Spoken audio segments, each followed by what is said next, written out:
Hello, hello cravings! Kagaya ko rin ba kayo na mahirap mag-isip ng uulamin araw-araw?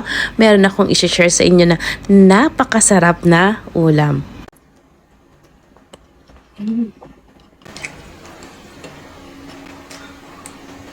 Kailangan lang natin dito ay patatas, carrots, hihiwain natin ng maliliit, gayon na rin yung ating mga hotdog.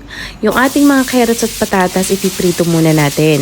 Pag yan ay nag-brown na, hahanguin natin at ilalagay muna sa isang side. Diyan lang sa tabi. Tapos magigisa na tayo ng ating sibuyas at bawang. Pag medyo malambot-lambot na at nangangamoy ng ating sibuyas at bawang, isunod ang isang lata ng corned beef. Any brand po ng corned beef pwede. Yan pong brand na yan mas mura kaya yan ang ginamit natin. Pag medyo nagmamantika na ang ating corned beef, isunod na po natin ang ating mga hot dogs. Ang hot dogs po kahit anong brand, pwede po natin gamitin kung ano pong gusto nyo. Maglalagay na rin tayo ng paminta, maglalagay tayo ng liver, ng peanut butter, at saka kalahati ng beef cube. At lalagyan natin ito ng tubig at haluin natin ito hanggang matunaw yung ating peanut butter at liver spread. Gagamitin tayo dito ng tomato sauce, pero yung gagamitin natin dito ay kalahati lamang ng ganitong pack. Kasi masyadong madami kung gagamitin natin yan lahat. So, pwede natin yan gamitin sa susunod na ating ulam. Halu-haluin natin, pakuluan hanggang sa maluto ang ating tomato sauce.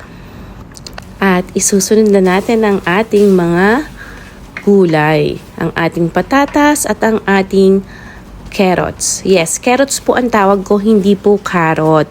Kung matagal na po kayong nanonood sa akin, alam nyo po yan. Halu-haluin lang ulit natin ang ating niluluto. At syempre, wag natin kalilimutang tikman para alam natin kung ano pang kulang.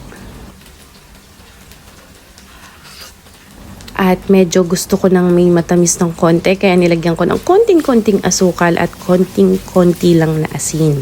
Hanggat kinakailangan pong lagyan ng tubig, lagyan po natin kung gusto nyo ng masabaw-sabaw. Ang ating pong green peas ay optional lamang dahil meron tayong natira dito nung nakaraang nagluto ako ng Sinan Tomas.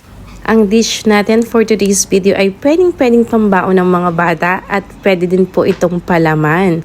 Kaya kung meron po kayong pagkakataon, itry nyo na rin po ang ating kalderetang corned beef at hotdog na siguradong panalong panalo. I-like nyo na rin, i-share at comment po. Salamat!